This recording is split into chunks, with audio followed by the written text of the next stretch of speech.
अस्सलामु अलैकुम वरहमतुल्लाहि तआला वबरकातुहू। अल्हम्दुलिल्लाहिल्लज़ी अफ़दल अफ़लाक वल अर्दीन वस्सलातु वस्सलामु अला सय्यिदिल अंबियाइ वल मुरसलीन अम्मा बाद फ़अऊज़ु बिल्लाहि मिनश शैतानिर रजीम बिस्मिल्लाहिर रहमानिर रहीम। सुब्हानल्लज़ी अस्रा बिअब्दिही लैलन मिनल मस्जिदिल हराम इलल मस्जिदिल अक़सा अल-अक़सल्लज़ी बारकना हौलहू लिनुरियहू मिन आयातिना इन्नहू हुवस्समीउल अलीम। सदक़ल्लाहुल मौलाना अज़ीम व सदक़ बल्लगना रसूलुहुन नबियुल अमीनुल मतीनुल मुबीनुल करीम व नहनु अला ज़ालिका लमिनश शाहिदीन व शाकिरीन वल्हम्दुलिल्लाहि रब्बिल आलमीन। मुअज़्ज़ज़ सामईन, आइए हम और आप इंतहाई अक़ीदत व मोहब्बत के साथ अपनी और सारी कायनात के मरकज़ अक़ीदत अनीसे बेकसा चारा साज़े दर्दमंदा, हम गरीबों के गम गुसार, हम फ़कीरों के सरवत, शहरे यारे इरम ताजदारे हरम, नौबहारे शफ़ाअत शबे असरा के दुल्हा, नौशहे बज़्मे जन्नत अख्तरे बुर्ज़ो रिफ़त, क़ासिमे कन्ज़ो नेमत, मालिके जन्नत, आर्श की ज़ेबो ज़ीनत, फ़र्श की शानो रिफ़त, जनाबे अहमदे मुजतबा मुहम्मदे मुस्तफ़ा अरवाहुना फ़िदा सल्लल्लाहु ताला अलैहि वसल्लम की बारगाह बेकस पनाह में झूम झूम कर दुरूद पाक का हदिया निछावर कर लें और पढ़िए मिलकर के बाआवाज़ बुलंद अल्लाहुम्मा सल्लि अला सय्यदना व मौलाना मुहम्मदिन मअदनिल जूद वल करम व आलिहिल किराम व बारिक व सल्लिम सल्लु अलैहि सलातुम व सलामन अलैका या रसूलल्लाह अस्सलातु वस्सलामु अलैका या हबीबल्लाह सल्लल्लाहु तआला अलैहि वसल्लम। मुअज़्ज़ज़ सामईन, रजबुल मुरज्जब का महीना अजीम बरकत वाला महीना, इसी महीने की मुनासिबत से सूरतुल इसरा यानी सूरह बनी इसराइल की पहली आयत करीमा की तिलावत करने का अपने आप को मुशर्रफ किया है कि अल्लाह तबारक व ताला सबसे पहले हमें हक बयान करके उस पर अमल के साथ साथ आप सामाइन को उस पर अमल के साथ साथ आम करने की तौफीक और रौफीक अता फरमाए कि रजबुल मुरज्जब का आखिरी मरहला चल रहा है। इसी महीने की 27वीं तारीख को हम सब के आका मोहम्मद अरबी अरवाहुना फ़िदा सल्लल्लाहु ताला अलैहि वसल्लम को मेराज शरीफ जैसा मौजिज़ा अता फरमाया था। आज मेरी जो तकरीर का उन्वान है मेराज मुस्तफ़ा के ताल्लुक से अर्ज करूंगा कि हमारा अकीदा है, हम गौस व ख्वाजा व रज़ा के गुलामों का अकीदा है कि नबी पाक साहिब औलाद सल्लल्लाहु ताला अलैहि वसल्लम को जो मेराज शरीफ अता हुआ था वो आलम बेदारी जिसमें अतहर के साथ हुआ था।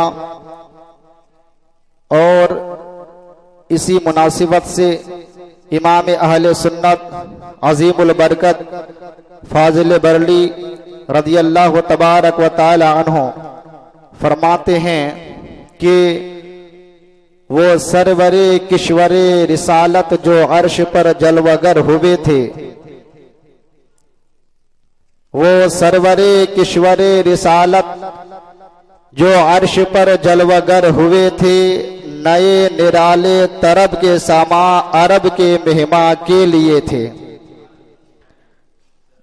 मैं समझता हूं कि अगर तकरीर ना भी की जाए और हदाई के बख्शीश के वो चंद अशार जो इमाम अहले सुन्नत ने कसीदा-ए मेराजिया के ताल्लुक से हवाले से तहरीर फरमाया है, उसी का अगर मुताला कर लिया जाए तो मैं अपना ख्याल आप सामाइन के इजहार कर रहा हूं कि 1000 तकरीर पर भारी इमाम अहले सुन्नत के ये अशार हैं कि शारे हदाई के बख्शीश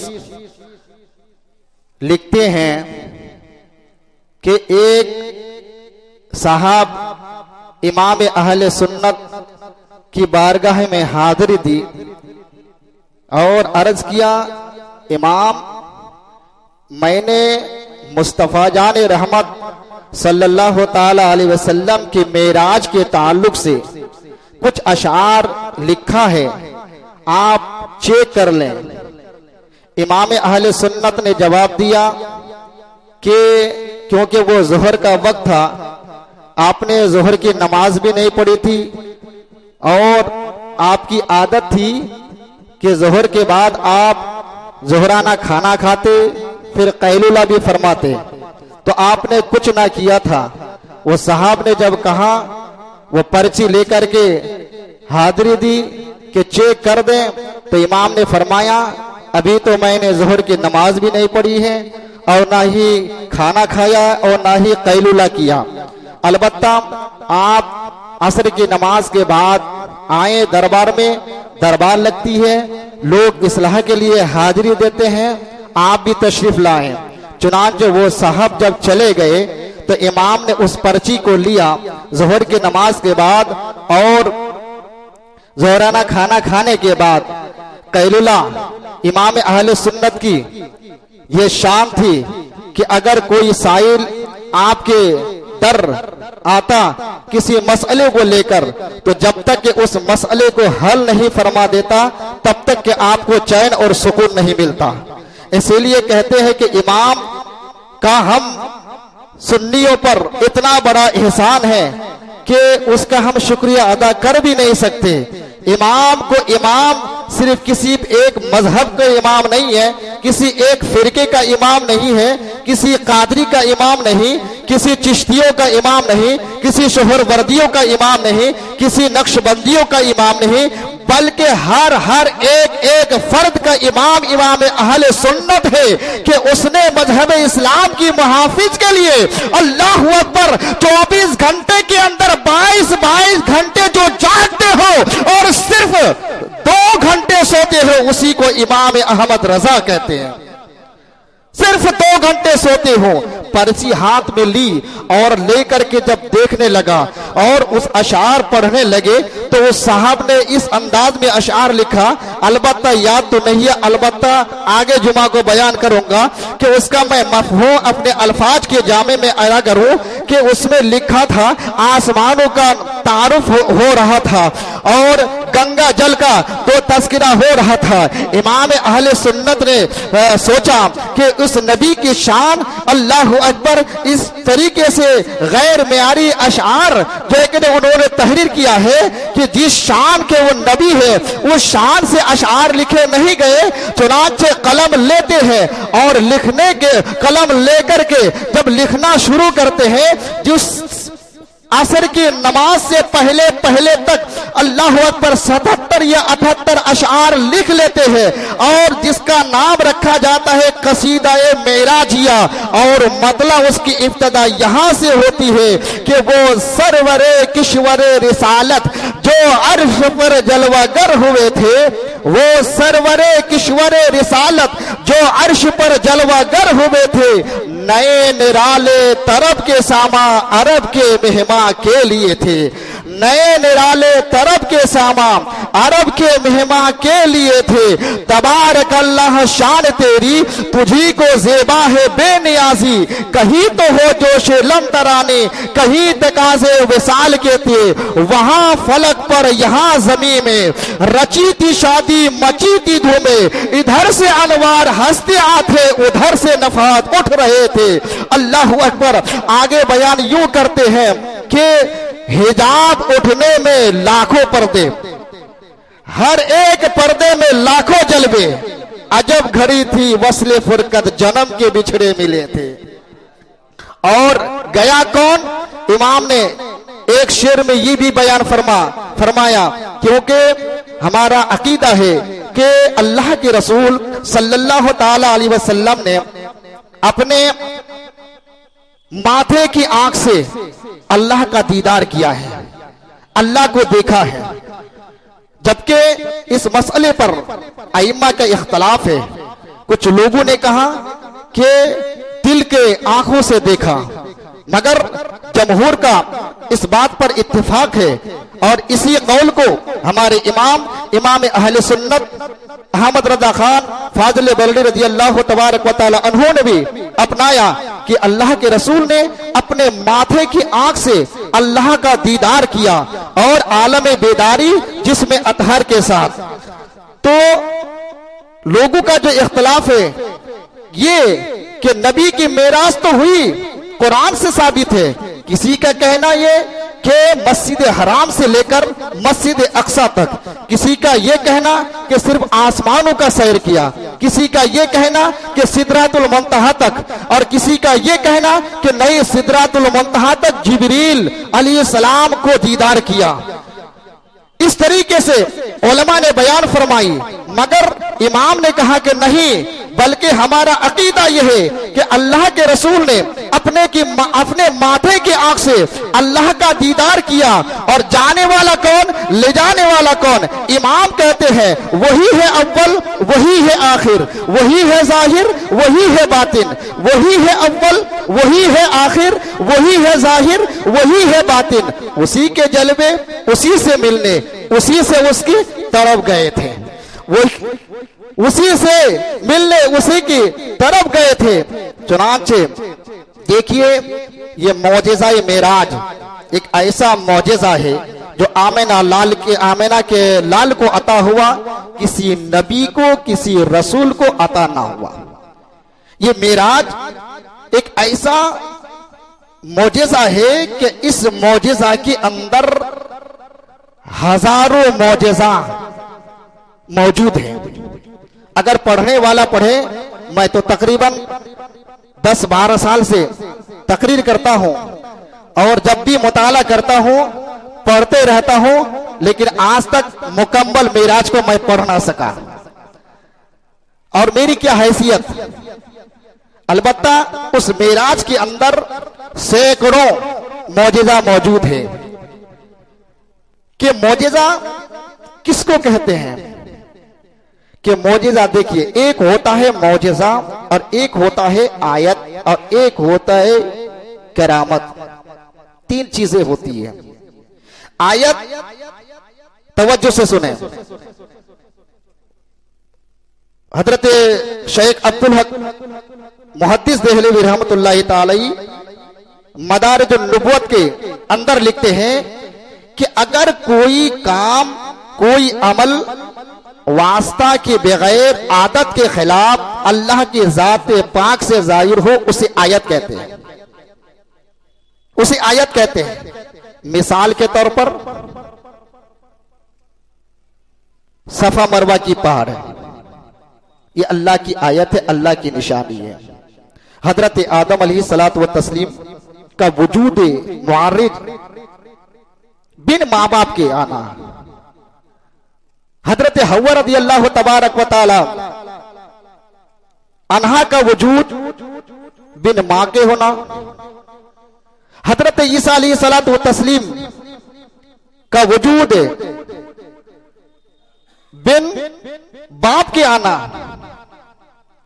ये आयत कहलाती है, इसे आयत कहते हैं। और अगर कोई काम वास्ता के बगैर आदत के खिलाफ किसी नबी से जाहिर होती है तो उसे मोजेजा कहा जाता है। इसमें अकल का दखल नहीं है। मिसाल के तौर पर हजरत ईसा अलैहिस्सलातु व तस्लीम का दस्ते मुबारक फेरने पर मादरजाद अंधों को शिफा पा जाना और अपने इल्म से रोजादार और गैर रोजादार को बता देना, हजरत मूसा अलैहिस्सलातु व तस्लीम का आसा का सांप बन जाना, हम सब के आका मोहम्मद अरबी सल्लल्लाहु ताला अलैहि वसल्लम का अपने उंगलियों के इशारे से आसमान के चांद को टुकड़े कर देना, मकाम सोहबा के अंदर मौलाए कायनात के लिए सूरज को पलटा देना, जाबिर के बच्चों को जिंदा फरमाना, हजरत सुराका के लिए सोने को हलाल कर देना और अपने उंगलियों के घायों से पानी के चश्मे जारी कर देना, इसे मोजेजा कहा जाता है। और अगर कोई काम वास्ता के बगैर आदत के खिलाफ किसी वली से जाहिर हो तो उसे करामत कहते हैं। मिसाल के तौर पर पीरे पीरा मीरे मीरा शाह जीला अबू मोहम्मद मोहिउद्दीन शेख अब्दुल कादिर जीलानी का एक ही वक्त में 70 मुरीदों के यहां जाकर के रोजा इफ्तार करना, 12 साल की डूबी हुई कश्ती को तराना, हमारे हिंदुस्तान के राजा ख्वाजा गरीब नवाज का अना सागर के पानी को एक कटोरे में समा देना, अपने मुरीद खास बाबा कुतुबुद्दीन बख्तियार रज़ी अल्लाह तबारक व तआला अन्हो की इज्जत और आबरू की हिफाजत के लिए अजमेर मुकद्दस से दहली आन की आन में आकर उनकी इज्जत की हिफाजत करना, इसे करामत कहते हैं। अगर कोई किसी वली की करामत का इनकार करे या किसी नबी के मौजिज़ा का इनकार करता है या अल्लाह की किसी आयत का इनकार करता है तो वो हकीकत में वो किसी करामत या किसी मौजिज़ा का इनकार नहीं करता, बल्कि वो अल्लाह ताला की आयत का इनकार करता है, क्योंकि ये सब के सब अल्लाह की कुदरत से जाहिर होते हैं, चाहे नबी का मौजिज़ा हो या किसी वली की करामत हो। लेकिन हम जिस्म दिल से मानते हैं कि हम सब के आका मोहम्मद अरबी सल्लल्लाहु ताला अलैहि वसल्लम मेराज शरीफ तशरीफ ले गए आलम बेदारी के साथ, जिसमें अतहर के साथ, जबकि बिस्तर भी गर्म रहा हो, वजू का पानी भी बह रहा हो और जंजीरें भी हिल रहे हो। लेकिन यहां एक सवाल पैदा यह होता है कि आखिरकार अल्लाह तबारक व ताला ने अपने नबी सल्लल्लाहु ताला अलैहि वसल्लम को मेराज क्यों अता किया, अपने आप को क्यों दिखलाया, अपने कुर्बे खास में क्यों बुलवाया? तो हकीकत का हाल तो अल्लाह ही को मालूम। अलबत्ता जो बुजुर्गाने दीन हमारे सल्फे सालेहीन ने जो उसकी हिकमतें बयान की है, तो उसकी हिकमतें ये हैं, मुतादिद हिकमतें बयान की है। चंद मैं आप समात के हवाले रखूं कि नबी पाक सल्लल्लाहु ताला अलैहि वसल्लम का जमाना चिरागों का भी जमाना है। नबी पाक सल्लल्लाहु अलैहि वसल्लम का जमाना गधा और खच्चर का भी होगा, ट्रेन और प्लेन का भी होगा। नबी का जमाना हवाई जहाज का भी होगा। नबी का कोई भी उम्मती, चाहे वो मुसलमान हो चाहे वो काफिर हो, वो चांद पर भी जाएगा। नबी का कोई गुलाम मरीख पर बस्ती बसाने की बात भी करेगा, वो खिलाओं के अंदर सैर व तफरी को भी जाएगा। तो कोई चांद पर जा करके या खिलाओं में सैर करके या मरीख पर पिकनिक बनाने के लिए वहां बैठकर पिकनिक के लिए लोग बाद में जाएंगे, वहां जाकर के कोई इतराए ना, कोई ये तकब्बर और गुरूर ना करे कि मोहम्मद अरबी सल्लल्लाहु ताला अलैहि वसल्लम नबी होने के बावजूद, रसूल होने के बावजूद, तमाम नबियों का सरदार होने के बावजूद चांद पर ना जा सके, मरीख पर ना जा सके, खलाओं का सैर ना कर सके। अल्लाह अकबर। अल्लाह ने फरमाया महबूब तेरे गुलाम चांद पर बाद में आएंगे, मरीख पर पिकनिक के लिए बाद में आएंगे, सैयारों के गश्त बाद में करेंगे, अल्लाह पर खिलाओं का सैर तफरी बाद में करेंगे। आप आ जाइए, मेरे कुर्बे खास में आ जाए और आ जाए, ताकि अल्लाह अकबर आपके आने वाले गुलाम जो साइंसी जो नए नए इजादात करेंगे, जितने भी बुलंदी पर आना चाहे खलाओं का सैर करे, चाहे सैयारों का सैर करे, चाहे मरीख पर आके बस्ती बसाए या चांद पर आ जाए या आसमानों का सैर करे, वो सब के सब आपके कदमे नाज के नीचे हो। अल्लाह अकबर। सब के सब आपके कदमे नाज के नीचे ही रहेंगे, ताकि आप आ जाइए मेरे कुर्बे खास में और बिला हिजाब मुझे देख ले। अल्लाह अकबर।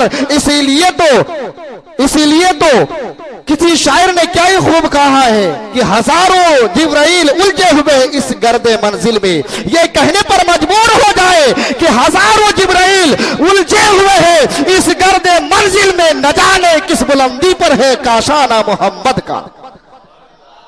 एक वजह ये थी, 50 साल पहले मोबाइल के बारे में कोई अगर बात करता या टेलीफोन वगैरह के बारे में बात करता तो लोग कहते ये पागल है का, बगैर तार के यहां से बात हो जाएगी। लेकिन साइंस ने कहां तक कहां पहुंचा दिया। अब कोई ताज्जुब की बात नहीं है, आने वाले जमाने में न जाने क्या क्या होगा। लेकिन नबी पाक सल्लल्लाहु ताला अलैहि वसल्लम को अपने कुर्बे खास में बुला करके बता दिया कि ये सब के सब आपके कदमों के नीचे होंगे। ए महबूब आप आ जाए और बेला हिजाब मेरा दीदार कीजिए। दूसरी बात यह कि नबी पाक सल्लल्लाहु ताला अलैहि वसल्लम की जब जलवागरी हुई, आप पैदा हुए, तो आपकी ज़बान अक़दस पर सैयदा आमिना रज़ियल्लाहु तबारक व तआला अन्हा के फरमान के मुताबिक रब्बी हबली उम्मती की सदाएं चल रही थी। ए मेरे अल्लाह मेरी उम्मत को बख्श दे, मेरी उम्मत को बख्श दे। तो मेरे करीम अल्लाह ने फरमाया ए महबूब तो रातों दिन अपने गुलामों को लेकर के पड़े रहता है, हर लम्हा हर वक्त सिर्फ उम्मती करते रहता है। महबूब अपने गुलामों के गुनाहों को तो तुमने देखा है, आ जरा मेरे कुर्बे खास में मेरी रहमत का नजारा भी कर ले, मेरी रहमत का नजारा भी कर ले। और ऐ महबूब तुमसे पहले जितने भी औलिया किराम हजरत आदम ता ईसा अलैहिस्सलाम आए हैं, किसी नबी को यह बतलाया नहीं गया कि उनके उम्मत के बारे में ऐ महबूब आप आकर के देख ले, आपके उम्मत के बारे में बता दी जाएगी कि अगर आपके उम्मत गुनहगार है तो उसका रब क्या कहते हैं, गुनाह को बख्शने वाला मेहरबान है, बख्शने वाला मेहरबान है, ये देख ले। और एक वजह यह भी बयान किया जाता है कि अल्लाह फरमाता है इन्नल्लाह अश्तरा अलल मुमिनीना इन्नल्लाह अश्तरा मिनल मुमिनीना अनफुसहुम व अमवालहुम बिअन्न लहुमुल जन्नह, कि ये मोमिनों की जो जान है और मोमिनों के जो माल है अल्लाह ने इसे खरीद लिया है। मोमिनीन के जानो माल को खरीदने वाला रब्बे कदीर है और उसका सिला क्या है, मिनल जन्ना, सिला जन्नत है। तो खरीदने वाला और बिकने वाला इन दोनों के दरमियान एक वकील होता है, और वकील ये वो शय को भी देखता है और खरीदने वाले को भी देखता है। और मेरे नबी पाक सल्लल्लाहु अलैहि वसल्लम सिर्फ वकील नहीं बल्कि वकील आजम है। अल्लाह फरमाता महबूब तूने अपने गुलामों के जानो माल को तो देख लिया आए, अब खरीदने वाले रब को भी देख ले, खरीदने वाले रब को भी देख ले। और दूसरी बात यह कि महबूब इन्ना आतैना कल कौसर, सारी खूबियां मैंने अता कर दी है। जो मकसूद कायनात बनाकर जिसे हमने भेजा है, अर्श आजम से लेकर के तहत सरा तक तमाम चीजों का मालिक हमने जिसे बनाया है, उसे खबर होनी चाहिए, उसे खबर होनी चाहिए महबूब आप मेरे कुर्ब खास में आ जाएं, ताकि मैंने जिन चीजों को पैदा करके तुम्हें मालिक बनाया है उन तमाम चीजों को आप मुशाहिदा भी कर ले, इसलिए कुर्ब खास में बुलाया। और तीसरी बात उलमा लिखते हैं कि हजरत आदम अलैहिस्सलातु व तस्लीम से लेकर के हजरत ईसा अलैहिस्सलाम तक जितने भी अंबिया किराम रूए जमीन पर तशरीफ लाए हैं, हर एक का कलमा यही था, ला इलाहा इल्लल्लाह। हर एक ने कहा, हजरत आदम आए, हजरत शीस आए, हजरत यूनुस आए, हजरत इसहाक आए, जितने भी अंबिया किराम आए, हर एक का कलमा यही था, ला इलाहा इल्लल्लाह, अल्लाह के सिवा कोई माबूद नहीं है।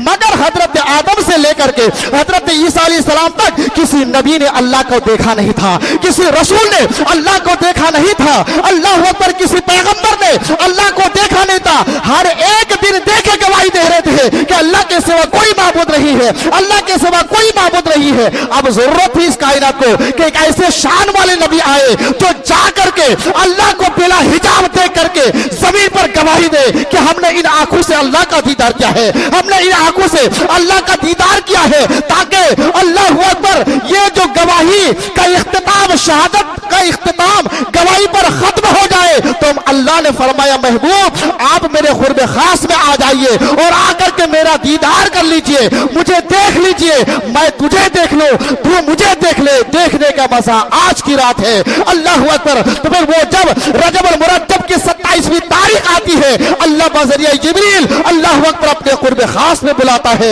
मेरे नबी अपने माथे की आंख से अल्लाह का दीदार करता है, अल्लाह अपने महबूब को देखता है, मेरा अल्लाह मेरे नबी की तारीफ करता है, मेरे नबी मेरे अल्लाह की तारीफ करता है। अल्लाह अकबर। तारीफ करते करते, तारीफ करते करते जब नबी तशरीफ लाए, आकर के कहा, मेरे गुलामों, ला इलाहा इल्लल्लाह मुहम्मदुर रसूलुल्लाह, अल्लाह के सिवा कोई माबूद नहीं है और मोहम्मद सल्लल्लाहु अलैहि वसल्लम अल्लाह के रसूल है, मैं खातिमुल नबी हूं। इसके बाद गवाही, शहादत की गवाही इख्तिताम पर आ चुकी है। अब इसके बाद कोई नबी नहीं आएगा, क्योंकि देखने वाले नबी आ चुके हैं, अल्लाह का दीदार करने वाले नबी आ चुके हैं, अल्लाह को देखने वाले रसूल दुनिया में आ चुके हैं। इसके बाद कोई नबी आ नहीं सकता। आज मुतादिद जगहों में सुनने को मिलता है कि मैं नबी हूं, मैं नबी हूं, मैं नबी हूं। अल्लाह अकबर। शक्ल देखो तो सुअर की तरह लगता है, अपने आप को नबूवत का दावा करता है। अल-इयाज़ु बिल्लाह। तो नबी ने अपने माथे की आंख से अल्लाह का दीदार किया और नबी पाक सल्लल्लाहु ताला अलैहि वसल्लम को मेराज की एक हिकमत यह भी बयान कि अल्लाह के रसूल सल्लल्लाहु ताला अलैहि वसल्लम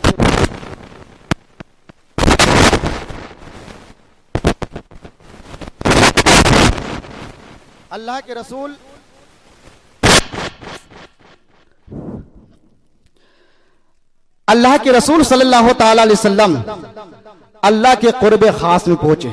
ये हमारा अकीदा है, ये हमारा ईमान है। अलबत्ता कितनी बार अल्लाह ने दीदार किया।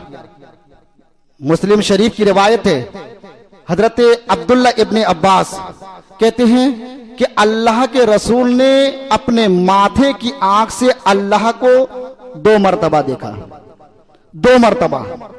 और तिरमिज़ी शरीफ के अंदर उस रिवायत से पता यह चलता है कि अल्लाह के रसूल सल्लल्लाहु ताला अलैहि वसल्लम ने 1-2 मरतबा नहीं बल्कि 9 मरतबा अल्लाह का दीदार किया है। क्यों? इसलिए कि जब अल्लाह को देखकर हमारे नबी आ रहे थे तो 7वें आसमान पर अल्लाह के खलील हजरत इब्राहिम खलीलुल्लाह अलैहिस्सलाम की मुलाकात हुई। तो सलाम के बाद इब्राहिम खलीलुल्लाह ने अर्ज किया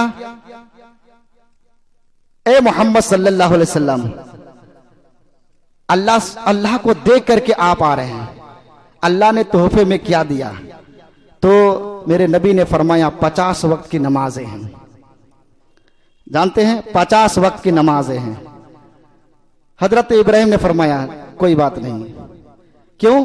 ये खलील थे ना, ये खलील थे, और खलील का माना होता है ये दोस्त, गहरा दोस्त। अल्लाह की मर्जी, खलील की मर्जी, खलील की मर्जी, अल्लाह की मर्जी। ये अल्लाह की मर्जी के खिलाफ नहीं कह सकते, कोई बात नहीं। लेकिन छठे आसमान पर भी कोई थे ना, छठे आसमान पर ये अल्लाह के कलीम हजरत मूसा अलैहिस्सलाम थे। तो वो उन्होंने जब अर्ज किया, ए मोहम्मद सल्लल्लाहु अलैहि वसल्लम, आप अल्लाह का दीदार करके आ रहे हैं, तोहफे में आपने क्या लाया? तो फरमाया 50 वक्त की नमाजें हैं। तो ये कलीम है ना, ये कलाम कर बैठे, ये चुप रहने वालों में से नहीं है। जब दुनिया में चुप ना रहे तो मेरे आंखों, हम सब के आंखों से उजल होने के बाद ये कहां चुप रहने वाले थे कि कहने लगे या रसूल अल्लाह, ए अल्लाह के नबी, ए अल्लाह के रसूल, 50 वक्त की नमाजें आपकी उम्मत के लिए, आपके गुलामों के लिए बहुत ज्यादा है। अब जाएं और जाकर के कम करा के लाए। वो जुमले हैं, इरजी इला रब्बिक, अपने रब की तरफ पलटिए, अपने रब की तरफ जाइए, कम करा के लाइए। तो 50 वक्त की नमाजें लेकर के आ रहे थे, और जितनी बार वहां से कुर्ब खास में पहुंचे 5-5 करके कम किया, तो 45 कम हुए। 45 को जब आप जर्ब देंगे तो 9-5 का 45, 9 मर्तबा होता है। हमारा अकीदा ये कि 9 मर्तबा अल्लाह के रसूल सल्लल्लाहु अलैहि वसल्लम ने अपने माथे की आंख से अल्लाह को देखा है, अल्लाह का दीदार किया है। अलबत्ता वो लोग जो ये कहते हैं कि नहीं, अल्लाह का दीदार नहीं किया है, बल्कि मेराज तो सिदरतुल मुंतहा तक हुआ, जिन लोगों ने ये कहा कि सिर्फ आसमानों का सैर किया, जिन लोगों ने ये कहा कि नहीं, सिदरतुल मुंतहा पहुंचकर जिब्रील को देखने के लिए गए, मैं कहता हूं अकल के अंधे। मेरे नबी पाक सल्लल्लाहु अलैहि वसल्लम फरमाते हैं, मेरे 4 वजीर है, 2 वजीर जमीन पर है, 2 आसमानों पर है। जमीन पर रहने वाले वजीर का नाम है अबू बकर और उमर है, आसमानों पर जो रहने वाले जिब्रील और मिकाइल है। बादशाह के लिए वजीर को देखना ये भी कोई मिराज है? अकल के अंदर ये भी कोई मिराज है कि बादशाह खुद वजीर को देखे? बल्कि हक तो ये, शान ये है कि वजीर खुद आकर के वो अपने मालिक का दीदार करे, मालिक का दीदार करे। कुछ लोग कहते हैं नहीं, जिब्रील को उनकी असली शक्ल, असली हकीकत को देखने के लिए गए थे। मैंने कहा कि असली हकीकत तो फिर मूसा कलीमुल्लाह का ये कौल, इरजी इला रब्बिक, अपने रब की तरफ पलटिए, ये नहीं फरमाया कि जिब्रील की तरफ जाइए, सिदरतुल मुंतहा की तरफ जाइए। अल्लाह के रसूल कलीमुल्लाह अलैहिस्सलातु व तस्लीम ने कहा इरजी इला रब्बिक, ए आका आप अपने रब की तरफ पलटिए। बल्कि अकीदा मूसा भी यह है कि नबी उस रात को जिब्रील को देखकर नहीं आ रहे थे, वो आसमानों का सैर नहीं किए थे, बल्कि अल्लाह का दीदार करके आ रहे थे। अकीदा मूसा भी यही है जो हमारा अकीदा है। अल्लाहु अकबर। इसी नक्शे को तो उस्ताद ज़मान ने यह कहा कि वजीर बादशाह को देखे, ये हक है। आका होकर के गुलामों का दीदार करना ये मेरा कल है, ये नहीं, बल्कि वो जिब्रील, अल्लाह अकबर, जो दीदार के लिए जिब्रील की मेराज तो यही है कि वो हर रोज कई मर्तबा सिदरतुल मुंतहा छोड़कर जमीन पर आते हैं, दरबार रिसालत पे हाजिरी देते हैं, ये उनकी मेराज है। मगर आमिना के जो लाल है मोहम्मद अरबी की मेराज ये है, जमीन छोड़कर आसमानों का सैर करते हैं, सिदरतुल मुंतहा के ऊपर लामका का सैर करते हैं। जब आमिना के लाल की मेराज होती है तो जमीन छोड़कर बुलंदी का सफर करते हैं, और जब जिब्रील की मेराज होती है तो वो बुलंदी को छोड़ करके वो जमीन की तरफ आते हैं। इसी को तो उस्ताद ज़मान ने कहा, क्या कहा, बेलिकाए यार उनको चैन आ जाता अगर, बेलिकाए यार उनको चैन आ जाता अगर। तो बार बार आते नहीं वो जिब्रील सिदरा छोड़कर, बार बार आते नहीं वो जिब्रील सिदरा छोड़कर। अल्लाह अकबर। हमारा अकीदा यह है कि नबी